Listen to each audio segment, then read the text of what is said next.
on a glorious journey to great academic heights, you need a university that will guarantee hopes of employment without sweltering in a pool of job hunts. I present to you Ndejje University. We are an Anglican university endowed with 3 state-of-the-art campuses in Luero Bombo, the Graduate School in Rubaga, and the Kampala campus along Balintuma Road behind Mengo Hospital. With well-coordinated learning programs ranging from day, evening, weekend, in-service and e-learning, the globally recognized university offers job market competing courses that will surely light your academic path. Our various undergraduate and graduate programs include Business Administration and Management, Engineering and Survey, Basic Sciences and Information Technology, Education, Environment and Agricultural Sciences, Arts, Health Sciences, and many more. With accreditation by the National Council of Higher Education, we now offer a diploma in clinical medicine and community health. We as well take pride in some courses sponsored by the Higher Education Students Financing Board for a loan scheme that will not get you worried of tuition as you pursue your dream. Come ready for an academic adventure on great facilities of learning. You can visit our website on www.ndejjeuniversity.ac.ug. Ndejje University, the fear of God brings knowledge and wisdom.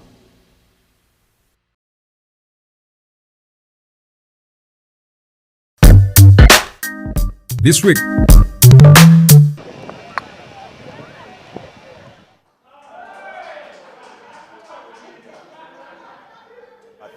it's more important if we can work strategically to grow the game, which they have done well. They have worked very well with the Chinese embassy in growing the game of football. They have managed to establish a league. We are very grateful to all the participating players, the various clubs, and all the managers who have supported the athletes. The men's individual category was won by Thomas Keddy of Stroke Woodball Club with 97 points, while Sophie Namudu won the women's individual club with 66 points. To win, it has been really patience. It has been God with us. And then I think it has been our persistence to do it.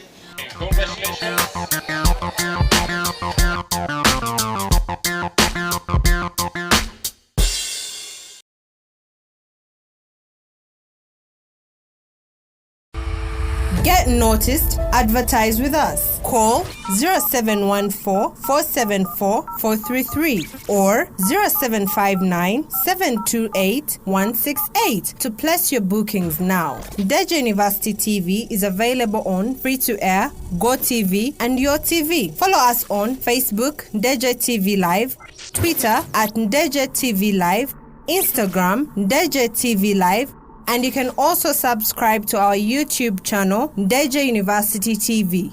Ndejje University TV, your source of knowledge and wisdom.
Coming up in Live at 8, President Museveni resumes official work after recovering from COVID-19.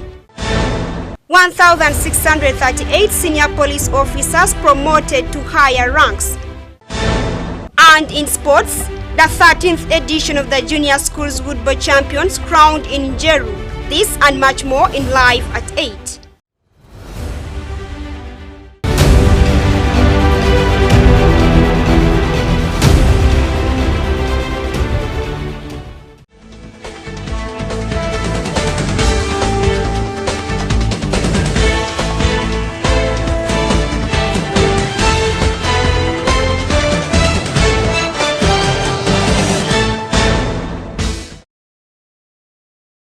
Welcome and thank you for watching Ndejje University TV. This is Live at 8. My name is ANSLEM OJARU and here are the news in details. Ndejje University received public health students from North Carolina University in America who paid a visit to Mengo Hospital to improve their research in the different fields of learning. Let's take a look at the story. Ndejje University received students from the University of North Carolina for fieldwork practice in public health. The partnership between the two universities started in 2021 and a memorandum of understanding was signed in the fields of learning. This partnership with the University of North Carolina is started last year, 2021, when I was at the University of North Carolina as a visiting scholar, and through that interaction with professors and the staff in the department of Directorate of Public Health that hosted me as a scholar, we discussed different things relating to partnership between Ndejje University and the University of North Carolina.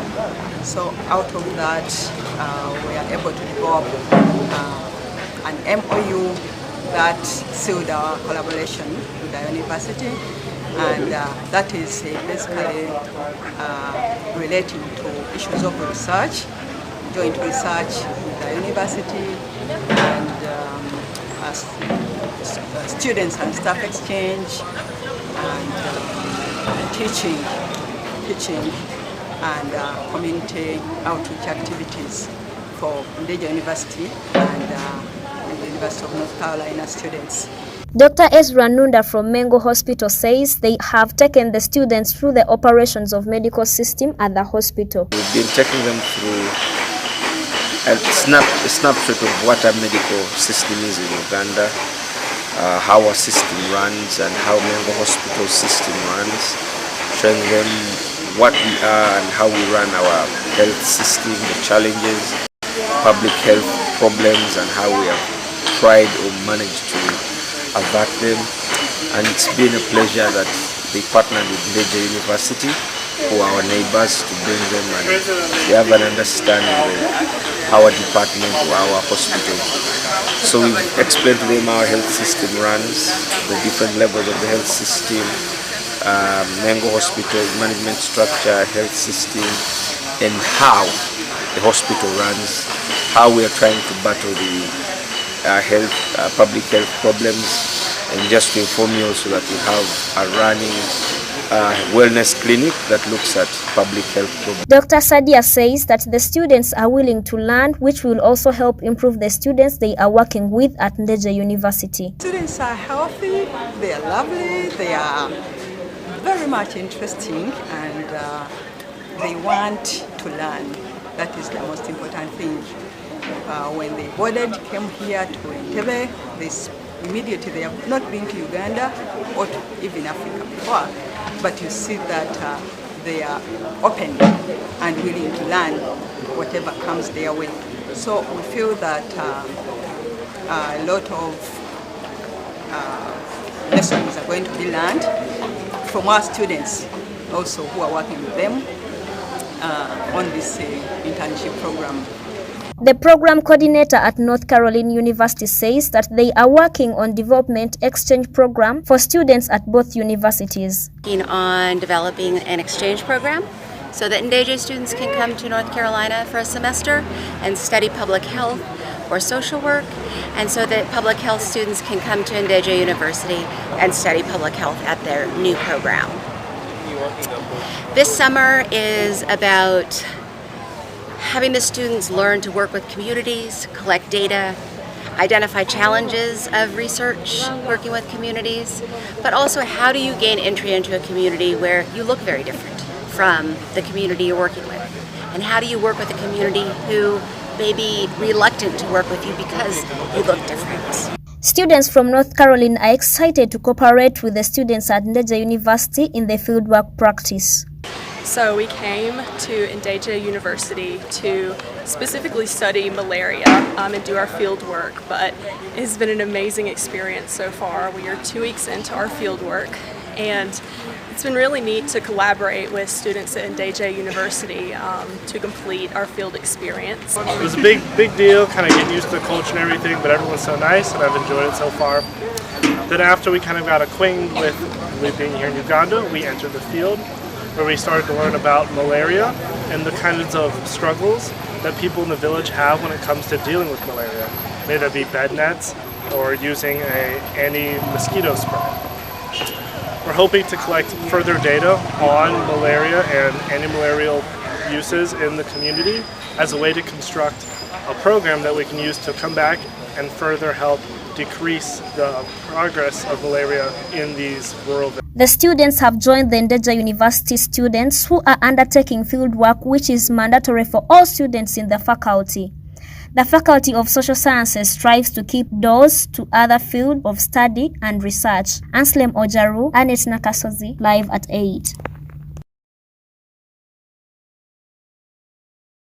A day after confirming complete recovery from COVID-19, President Yoweri Kaguta Museveni has resumed the official work as the head of the State of the Republic of Uganda after 11 days of self-isolation at Nakasero State Lodge. Let's have more on that.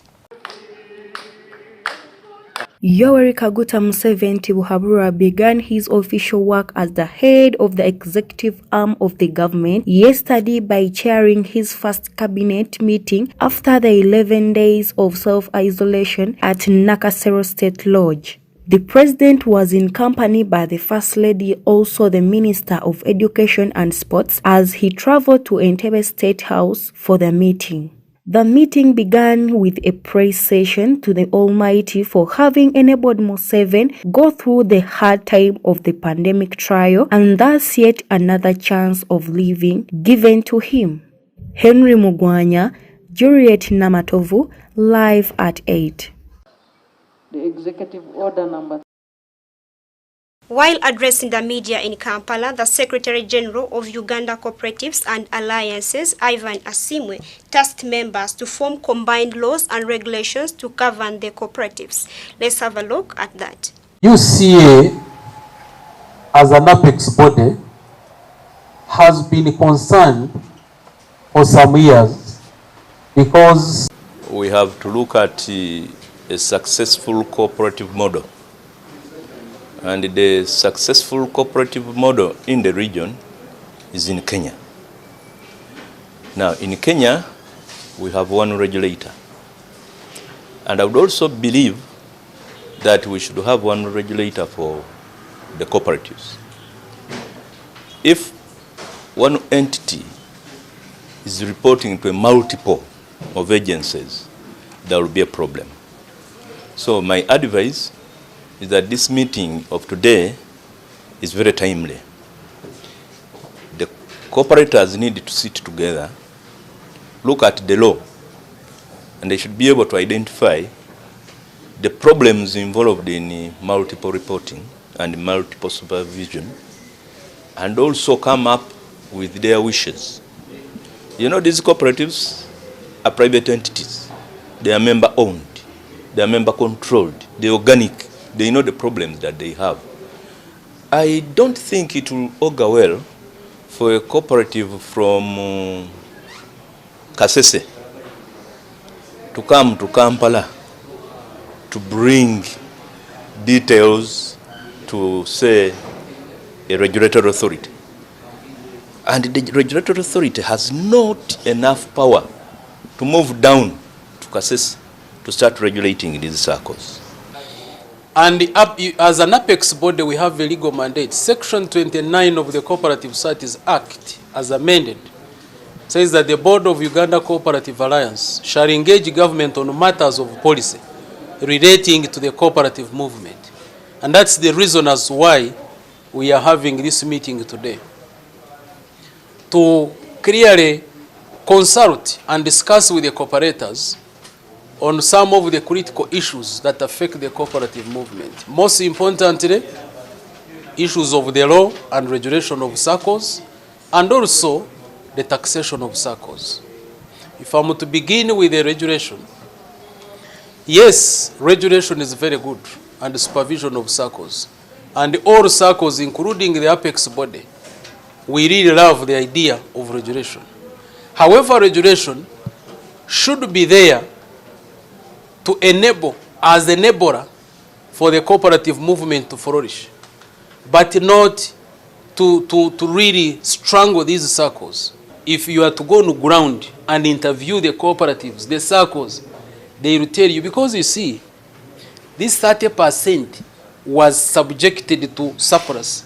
Cooperatives don't make a profit; they make a surplus. At the end of the day, when you have incomes minus expenses, what remains is a surplus, not a profit. And then, so that 30% ideally would be going to URA as taxes. But because of the exemption, the 30% goes to retained earnings to grow the equity base of these SACCOs. So ideally, I can authoritatively tell you that because of this exemption, the SACCOs have moved very fast. That's why today you are told that the SACCOs, some SACCOs are now bigger than the commercial banks. A case in point is Wazalendo SACCO. It's bigger than like 5 banks. You talk of Ebirungi biri Mututi Nimbarara. You talk of Ryamujungu, talk of Ruchiga, talk of Moyo, talk of Exodus, talk of URA, talk of Parliamentary SACCO, YSAVE, Makerere University. These SACCOs are bigger than the commercial banks. So it is because of the exemption that led to creation of the retained earnings and then the equity base growth, and finally the SACCOs are there. They have moved very far.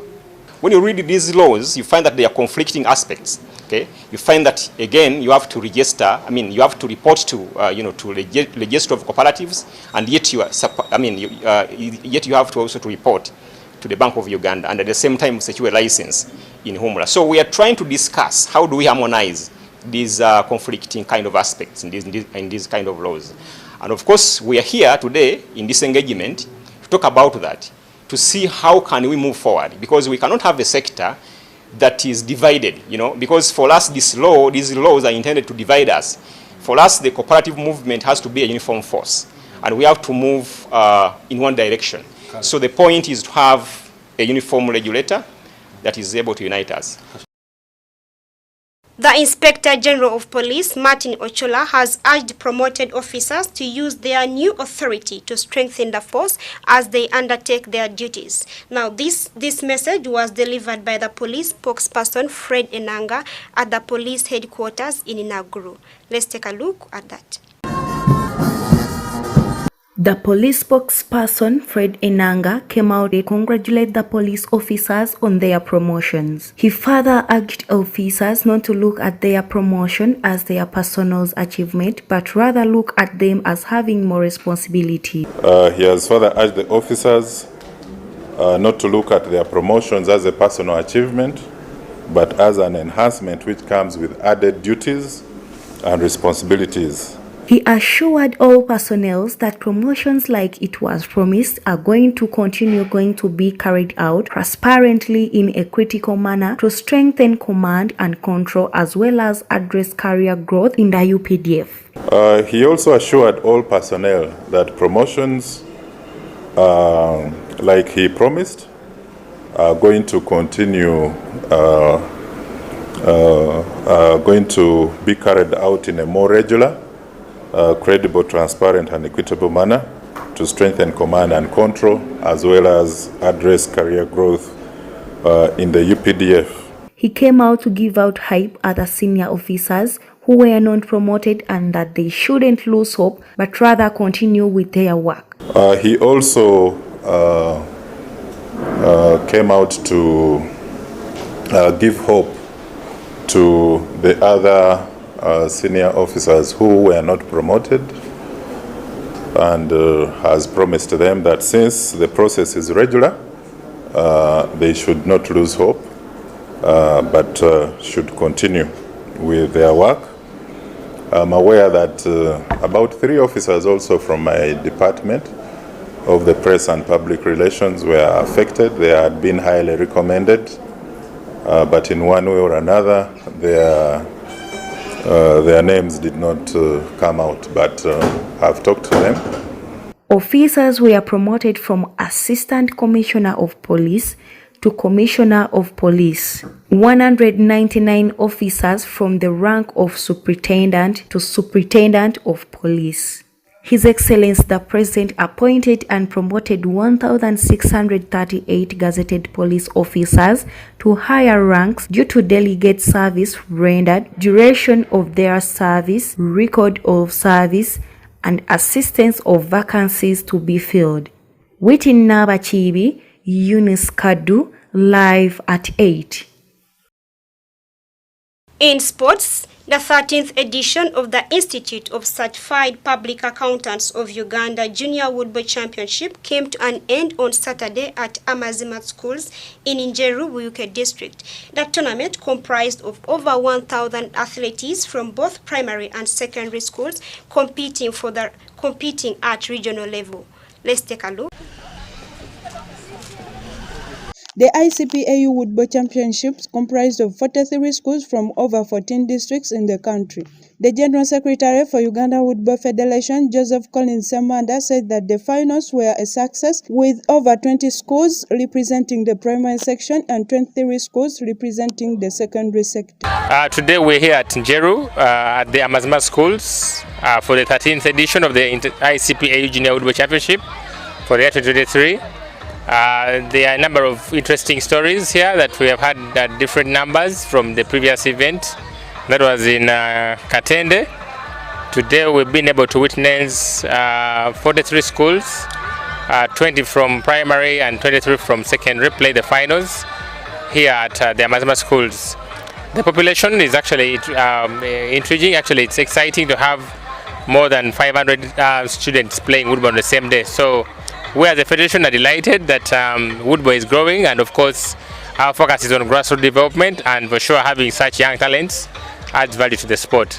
93 medals were rewarded, with Impoma High School Mukono topping the girls' secondary schools after beating the competitors Lead of Africa Boyogelere with 215 strokes, and Air Force Secondary School Entebbe won the boys' category with 199 strokes. In the juniors category, St. Mary Primary School Chitoro won the junior boys with 120 strokes, while Bukalabi were crowned junior girls champions with 133 points. The head teacher, Amazon School Brian List, encouraged parents to support their children in joining the sport for the good of their mind.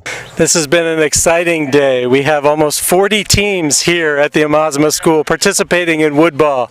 And it is exciting for me because I have never seen woodball before. Woodball started for me last term when we had a tournament here at the Amazima School. And after that, the Woodball Federation got very excited about holding a larger tournament. So we are doing that here today. The President, Uganda Woodball Federation, Pauma Kayongo, applauds the Federation for the good work done with their sponsors. I think we are honored as the leadership of the woodball sport in this country to see that the Institute of Certified Public Accountants of Uganda Woodball Junior Championship is growing each year.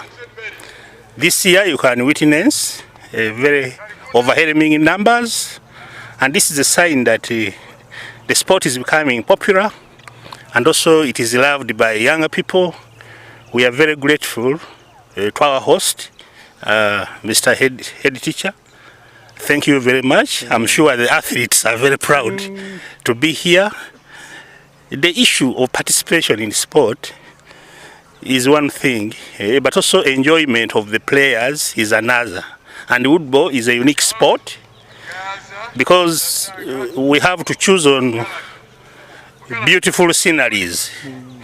we are happy as a federation that this is another beautiful scenery, and it gives us the leverage and all the mileage we need to see that this younger sport grows to high heights.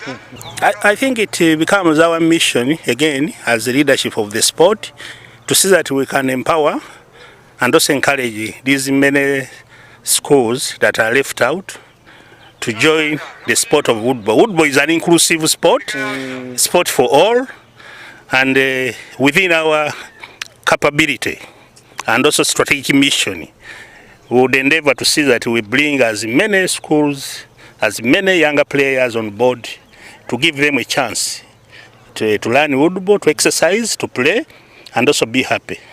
This has been the 13th edition of the tournament from its launch in 2010. The game was introduced in Uganda in 2006, and the ICPAU Woodball Championships are organized every year. Jeremy Amanya, Jacqueline Namuli, live at 8. The Uganda Under-18 national women football team is in preparations for the Sekafa Regional Cup at Fufa Technical Center in Ndejje. Now the youth tournament will take place in Nairobi this month. Let's have more on that.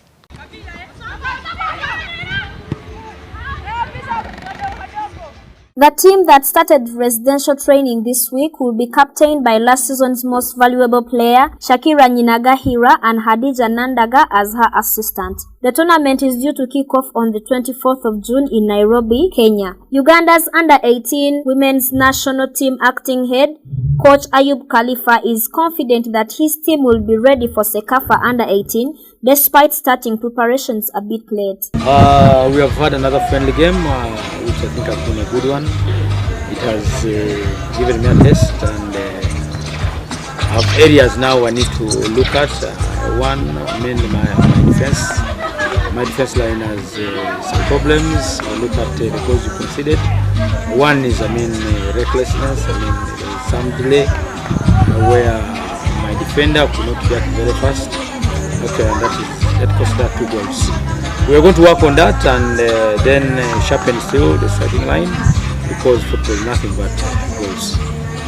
Khalifa was slotted in as the team's acting coach after being hastily named the Uganda Queens Cranes under-20 on Sunday. The coach named a squad of 35 players who entered the residential camp at the Fufa Technical Center in Ndejje on Monday and are undergoing serious training. Khalifa is aware of the time frame before the games in a fortnight's time in Nairobi, but is confident he will have a strong team by then. Annette Nakashozi, Raymond Kato, live at 8.